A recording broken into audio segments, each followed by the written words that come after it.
Oh, comment une belle fille comme toi est célibataire. Tu veux savoir? Je suis possessive, narcissique, jalouse. Je te piste, je te stalk. Je vais tellement te casser la tête. Je vais tellement être là à crier. Pour rien. Je suis juste folle. Supplément, ton téléphone, c'est mon téléphone. En plus, j'aime trop taper les hommes. Ah, mais moi, j'aime bien les femmes jalouses. Moi, j'aime bien les femmes folles. Non, t'aimes pas. T'aimes pas. Il y a un mec à la salle de sport, ça fait des mois qu'il me regarde comme ça. Je sais que je lui plais, mais putain, mais lui aussi il me plaît. Mais qu'est-ce que t'attends? Les hommes n'osent plus du tout aborder, ils te fixent comme ça, on se plaît mutuellement, mais il se passe rien. Pourquoi les seuls hommes qui ont un comportement qui me plaît, c'est-à-dire très démonstratif, impudique, qui n'a pas peur de montrer ses émotions, ses sentiments, qui n'a pas peur de me saucer, qui n'a pas peur que je prenne la grosse tête, pourquoi ils sont tous éclatés?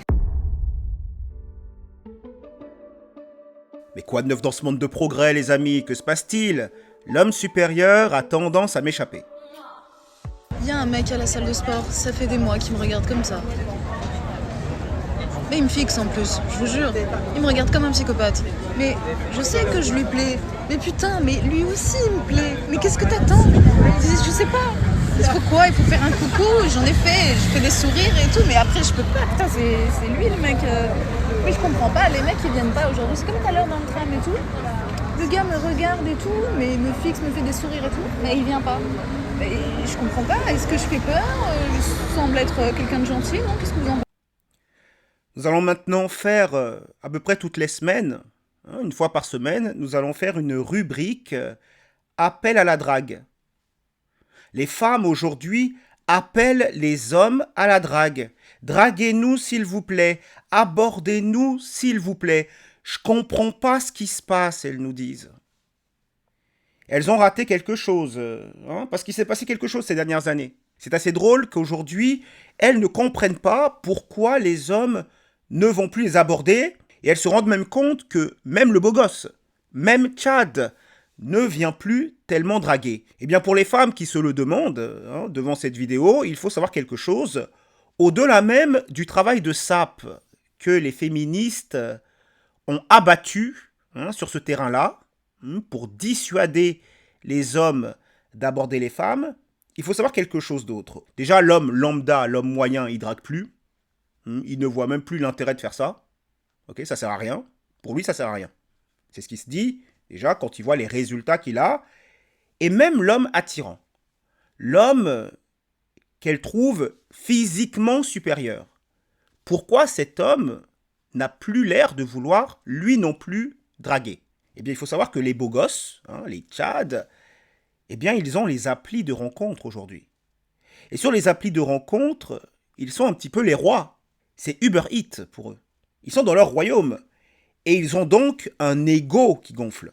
Et ils n'ont pas du tout envie de prendre le risque de voir leur ego se faire écrabouiller par une femme plus ou moins lambda dans la vie réelle. Même une jolie fille dans la vie réelle. Puisqu'ils ont d'autres solutions plus faciles et moins risquées, eh bien même les plus beaux gosses draguent beaucoup moins. C'est l'un des effets pervers, l'un des multiples effets pervers des applis de rencontre, c'est que maintenant, même celui qui, à la base, n'aurait pas forcément besoin des applis de rencontre pour rencontrer quelqu'un, eh bien même lui, maintenant, a moins envie, il a moins envie de risquer quoi que ce soit. D'accord? Il a un amour-propre, il n'a pas envie qu'une femme ait entre les mains le pouvoir de le rabaisser, de rabaisser l'image qu'il a, cette image dominante, extrêmement dominante qu'il a de lui-même sur les applis. Voilà, il a cette position très favorable et il veut plus prendre de risques. Qu'est-ce que vous en pensez? Et ouais, je trouve ça vraiment catastrophique en fait que les hommes n'osent plus du tout aborder, ils te fixent comme ça, on se plaît mutuellement mais il se passe rien parce que personne ose et bon, l'homme ça reste quand même l'homme, excuse-moi, mais voilà. Ah bah oui, c'est pas la femme qui va le faire. Un homme où les hommes ne draguent plus, ça devient très vite ennuyant. Il y a des pays dans lesquels on vous dit ce sont les femmes qui draguent. Ces pays-là, je peux vous assurer qu'il n'y a pas beaucoup d'action. D'accord? Même dans les pays les plus féministes où on vous dit ce sont les femmes qui doivent draguer, croyez-moi que les femmes, avant de draguer, parce que pour qu'une femme drague, il faut une sacrée motivation. Hein. Il y aura beaucoup, beaucoup d'hommes laissés pour compte. Hein, si on attend que ce soit les femmes qui draguent. Même elle est à la salle. Ok? Elle trouve un homme super mignon, elle y va pas. Hein. Elles attendent que le mec prenne l'initiative. L'homme doit être l'initiateur. C'est un rôle. C'est un rôle. L'égalité, quand elle vous parle d'égalité, hein, vous entendez tout le temps l'égalité. Il n'y a pas d'égalité. D'accord? Le rôle d'initiateur, c'est souvent pour l'homme. Je vais pas me pointer. Donc c'est bien beau de faire des sourires et tout, ça fait toujours plaisir, mais à un moment donné, voilà quoi. Enfin, je trouve ça dommage, quoi. C'est des opportunités et des histoires qui se créeront jamais parce qu'on est chacun,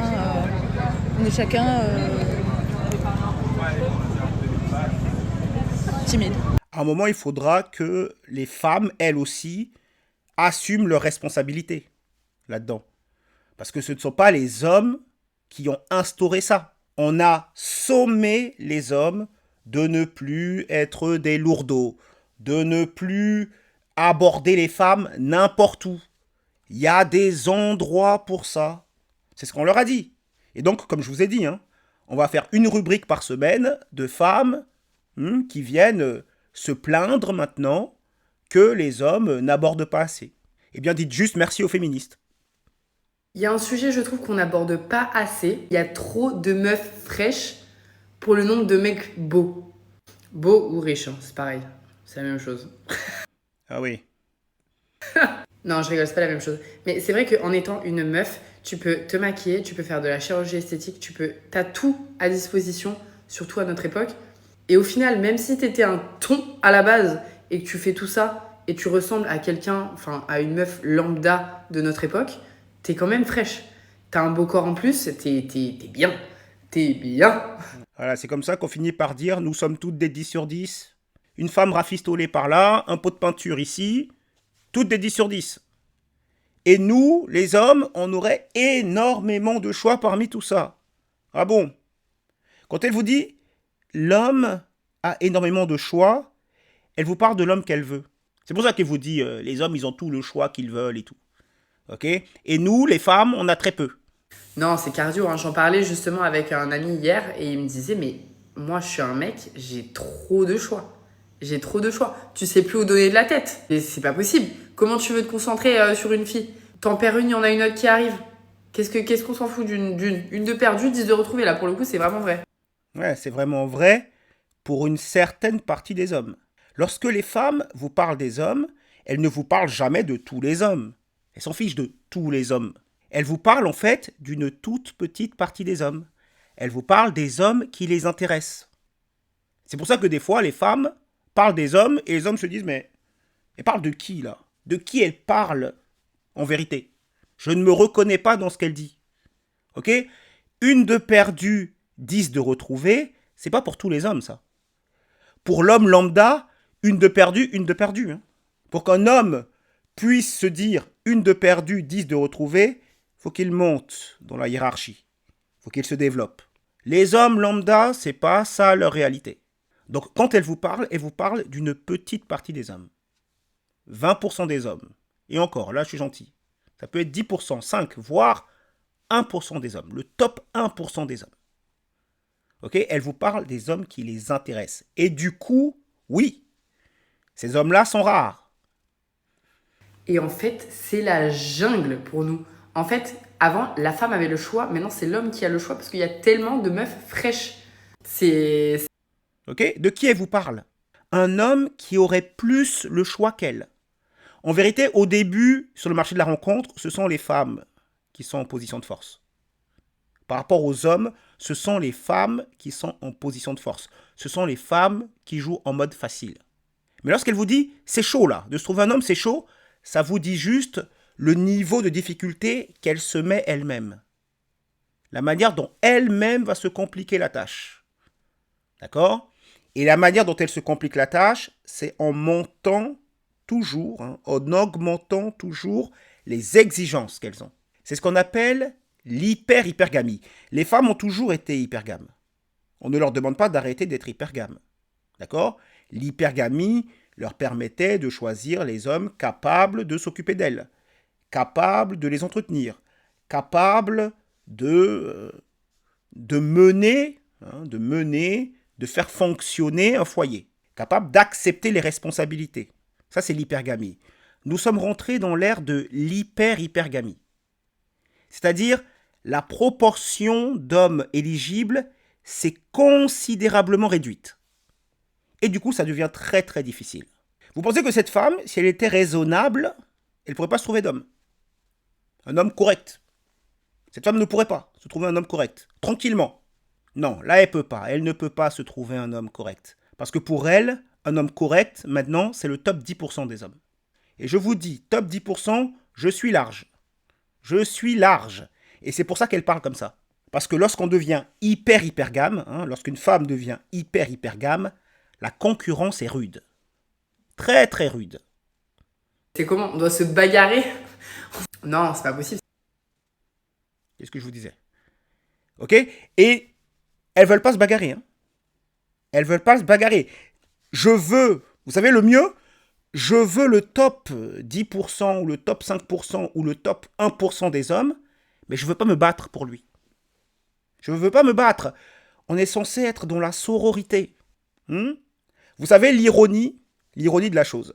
Je vous le dis, parce que la vie est vraiment ironique. La féministe vous parle souvent de sororité. La sororité, c'est ce qui permettrait de se serrer les coudes face à l'homme qui serait l'oppresseur. Pour la féministe, l'homme est l'oppresseur, la femme est l'oppressée qui doit s'émanciper de l'oppression masculine. Okay? Donc la sororité, c'est quelque chose de très important pour les femmes. Or, la sororité s'arrête là où commence la concurrence entre femmes. Et la concurrence entre femmes n'a jamais été aussi forte que dans un monde féministe. Et vous allez me demander pourquoi? Pourquoi dans un monde féministe, c'est là où la concurrence entre femmes est la plus forte? Tout simplement parce que lorsque vous installez de l'hostilité entre les femmes et les hommes, il faut compenser. Il faut compenser toute cette hostilité. Une femme aujourd'hui supporte de moins en moins l'homme lambda. Aujourd'hui, l'homme part avec un handicap. Il part à -2. D'accord? Puisque justement, les femmes sont un peu plus hostiles, un peu plus en méfiance vis-à-vis des hommes. L'homme, il part avec un handicap. Donc, il faut compenser tout ça. Du coup, elles vont daigner accepter un homme s'il est vraiment, j'aime pas trop les hommes. En gros, j'aime pas trop les hommes, mais si c'est un 8 sur 10, bon. Vous voyez un peu l'idée? Là où avant, l'homme, il était, on va dire, à 5 sur 10, par exemple, et bien là, le 5 sur 10 d'avant, il est à 3 maintenant. Il y a un handicap. Il doit compenser ça. Donc le nombre d'hommes éligibles n'est jamais aussi réduit que dans une société féministe. Parce que beaucoup d'hommes sont éliminés. Éliminés parce que les femmes ont moins besoin d'accepter des hommes pour des raisons matérielles. Elles gagnent leur propre argent. Beaucoup sont éliminés à cause juste de l'hostilité qui a augmenté. D'accord? Donc, très peu d'hommes, finalement, sont éligibles. Très peu d'hommes sont éligibles et donc la concurrence est extrêmement féroce. Extrêmement féroce. Et elle nous dit, quoi, on va devoir bagarrer? Bien sûr que tu vas devoir bagarrer si tu veux l'homme que tu identifies comme supérieur. Mais alors, qu'en est-il de la sororité si les femmes sont dans une telle concurrence pour le mâle éligible? C'est trop cardio cette génération. Surtout qu'en plus, maintenant, les hommes préfèrent les filles refaites plutôt que les meufs naturelles. Non, ça c'est pas vrai. Ils préfèrent pas les femmes refaites que les femmes naturelles. Ils préfèrent les femmes jolies. Point. Une femme jolie, naturelle, versus une femme jolie, refaite, ils préfèrent la femme jolie, naturelle. Ça, c'est clair. Okay? Par contre, c'est clair que une femme naturelle, pas du tout jolie, face à une femme pas naturelle, mais jolie, bon, là, le match est plus compliqué. Pourquoi les seuls hommes qui ont un comportement qui me plaît, c'est-à-dire très démonstratif, impudique, qui n'a pas peur de montrer ses émotions, ses sentiments, qui n'a pas peur de me saucer, qui n'a pas peur que je prenne la grosse tête. Ouais, c'est surtout ça. Pourquoi les hommes qui me lèchent les bottes. Pourquoi ils sont tous éclatés, s'il te plaît? Genre, ok, je suis moche sa mère, voilà, je suis une 4 sur 10, on a compris. Mais, est-ce que pour autant, je mérite même pas un mec un petit peu sucré qui soit aimant? Genre, faut que je choisisse en fait. C'est soit le physique, soit il m'aime, il me respecte et tout. Sauf que Les hommes ne me respectent pas. Ils ne m'aiment pas, les hommes que je veux, les hommes vers qui je vais. Ils ne me respectent pas, ils ne m'aiment pas. Alors, je ne parlerai même pas du fait qu'elle soit tatouée jusqu'au cou, percée. Si j'en parle, on va encore, ça va encore faire grincer des dents. Mais je vais vous dire quelque chose, les femmes. Vous êtes libres de vos choix, mais vous n'êtes pas libres des conséquences de vos choix. Il faut le graver. Ça, c'est pour tout le monde.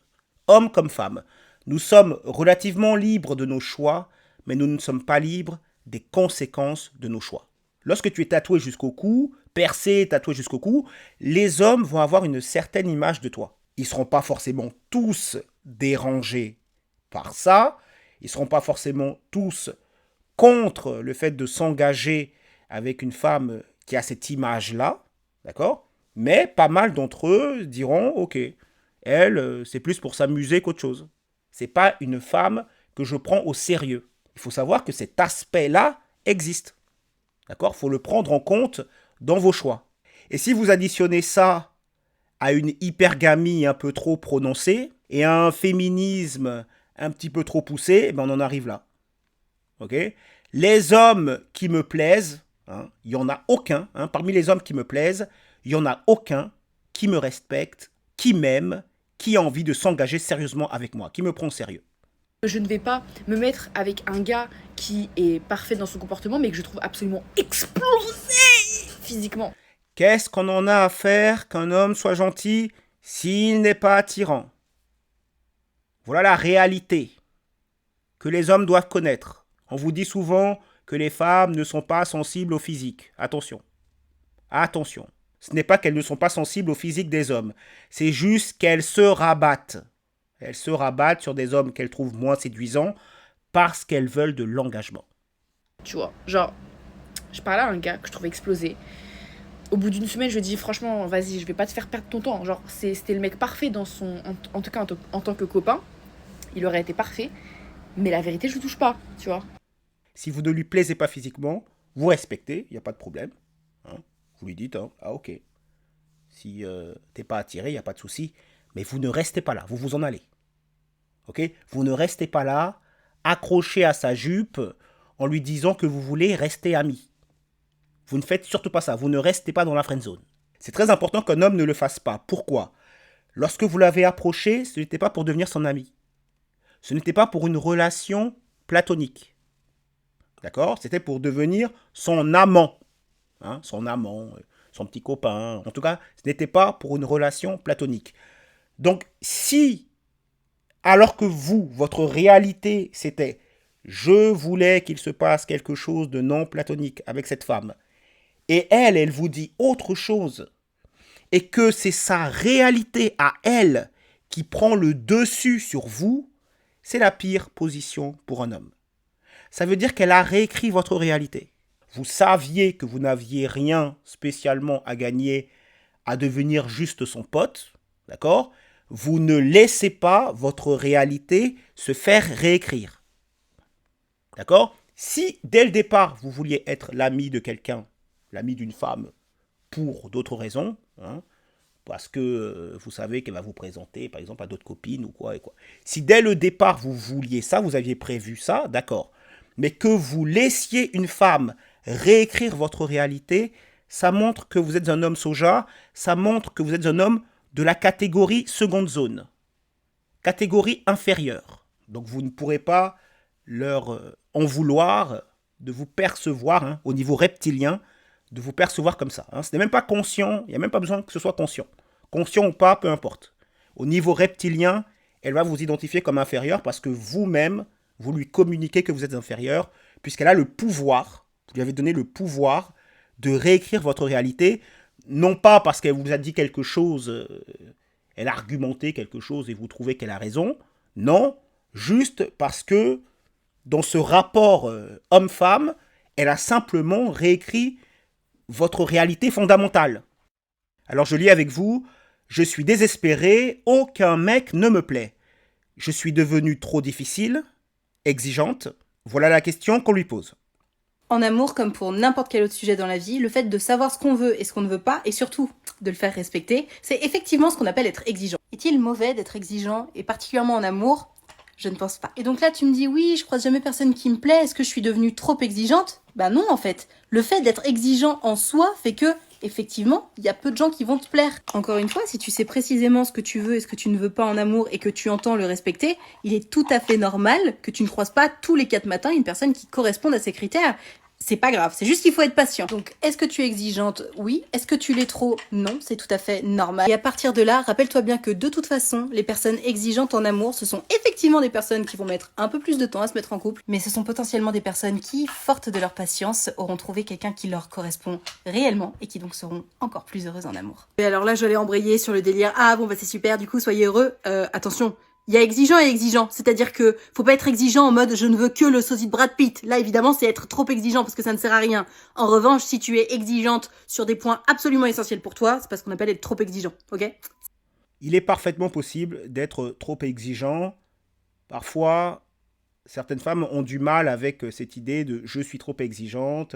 Est-ce que je ne devrais pas baisser mes standards ? Alors ça c'est le gros mot sur TikTok et autres réseaux sociaux. Quelque chose, c'est une phrase interdite, hein, quasiment. Donc c'est déjà bien qu'elle ait mis ce petit bémol. Il y a une catégorie de gens que je considère comme extrêmement dangereuse, c'est les anciens moches. Hommes, femmes, peu importe, très dangereux. La dangerosité de ces êtres à qui personne n'a donné l'heure et qui aujourd'hui sont sous le feu des projecteurs. Je vais parler qu'en rime de toute façon. Donc, En fait, je pense à quelqu'un en particulier là qui est connu sur les réseaux. Toutes les meufs sont sur ses côtes alors que si c'était le vendeur à l'épicerie en bas de chez vous, personne lui aurait jamais donné l'heure. Attention, on n'est pas là pour... S'il était vendeur dans la boutique du coin, personne ne lui aurait donné l'heure. Mais comme il a pris un peu de lumière, hein, comme il est un peu connu, un peu populaire, toutes les femmes sont sur ses côtes. Est-ce qu'elle est en train de nous dire que les femmes réagissent au statut ? Tiens donc.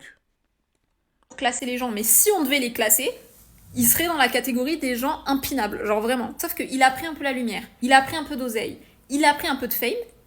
Les femmes seraient beaucoup plus attirées par les hommes qui représentent le succès. Tiens donc. Donc, il est toujours impinable, mais de surcroît, il se permet d'être désagréable. Putain. Faites attention, mes girls, quand vous donnez l'heure à des mecs éclatés au sol, en leur faisant croire qu'ils peuvent avoir des petites pépites comme vous. C'est pas en leur faisant croire. Ils les ont maintenant. Parce que justement, les femmes sont plus attirées par les hommes qui représentent le succès, qui ont plus de popularité, etc., etc. Et elles réagissent au statut. Donc ils les ont. Si toutes les femmes sont sur leur côte, ce n'est pas pour rien. Et l'attirance, ça ne se décide pas. Nous passons rapidement au Tinder Show. Le Tinder Show avec Emmanuel. Emmanuel, 31 ans, qui recherche du court terme, mais qui est aussi OK pour du sérieux. Elle nous dit « À la recherche du prochain qui pourra me briser le cœur pour me faire perdre mes 2 derniers kilos. » Emmanuel, donc, à la recherche du court terme, donc, elle a l'habitude. Elle a l'habitude. Il y a des gens qui mourront avec leurs idées. Vous voyez, Emmanuel a passé sa vingtaine sur le manège à saucisses et compte bien y rester. Donc, elle a l'habitude de se faire briser le cœur. Elle sait ce que ça fait et elle en veut encore. Nous lui souhaitons bonne chance. Nous passons à Océane, 26 ans, qui nous dit qu'elle recherche du sérieux. Elle, par contre, quelqu'un de mature, posé, mais avec un grain de folie en plus, plutôt grand, et quelqu'un qui saura supporter son caractère de... Elle nous a mis un petit excrément ici, un petit dessin d'excrément. Donc elle a un caractère, on va dire un mauvais caractère. Voilà. Quelqu'un qui saura supporter son mauvais caractère. L'une de ses passions, ce sont les tatouages. D'accord ? Donc, si vous remettez le puzzle dans le bon ordre, donc, Océane, 26 ans, j'ai mauvais caractère, mais je veux du sérieux avec un grand tatoué. Voilà, résumé la quête d'Océane. Nous lui souhaitons aussi, à elle, bonne chance. C'était Cameron. Diffusion 135. Dites-moi ce que vous pensez de tout ça dans les commentaires. Si vous avez apprécié la vidéo, n'hésitez pas à liker, à vous abonner. C'est important pour l'algorithme. Merci pour votre confiance et votre soutien. Et n'oubliez pas, toujours droit dans vos bottes, choisissez consciencieusement votre propre chemin.